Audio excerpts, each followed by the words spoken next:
కొన్ని మంచి ఆరోగ్య చిట్కాలు. 1. ప్రతిరోజు భోజనం తర్వాత కొద్దిగా బెల్లం తినడం వల్ల జీర్ణశక్తి పెరగటమే కాకుండా రక్తం వృద్ధి చెందుతుంది. 2. వారానికి 2-3 సార్లు బీట్రూట్ని తినడం వల్ల శరీరంలో కొత్త రక్తం ఉత్పత్తి అవుతుంది. 3. త్రాగునీటిలో కాస్త సోంపు కలిపి తాగినట్లయితే శరీరంలోని అధిక బరువును తగ్గిస్తుంది. 4. రోజు 2 అంజీరా పండ్లను భోజనానికి ముందు తింటే రక్తంలో హిమోగ్లోబిన్ స్థాయిలు పెరుగుతాయి. 5. అల్లం రసంతో కాస్త తేనె కలిపి తిన్నట్లయితే రక్తమును శుభ్రపరచును. 6.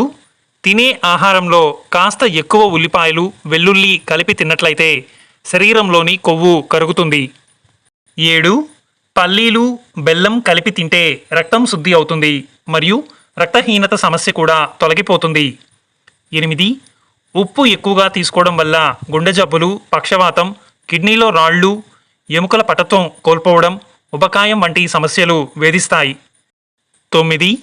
రక్తదానం చేయడం వల్ల కొత్త రక్త కణాల ఉత్పత్తి జరుగుతుంది మరియు కొత్త రక్తం పుడుతుంది. ప్రతి 3 నెలలకు ఒకసారి రక్తదానం చేయడం ఎంతో మంచిది. మీరు ఆరోగ్యంగా ఉంటారు.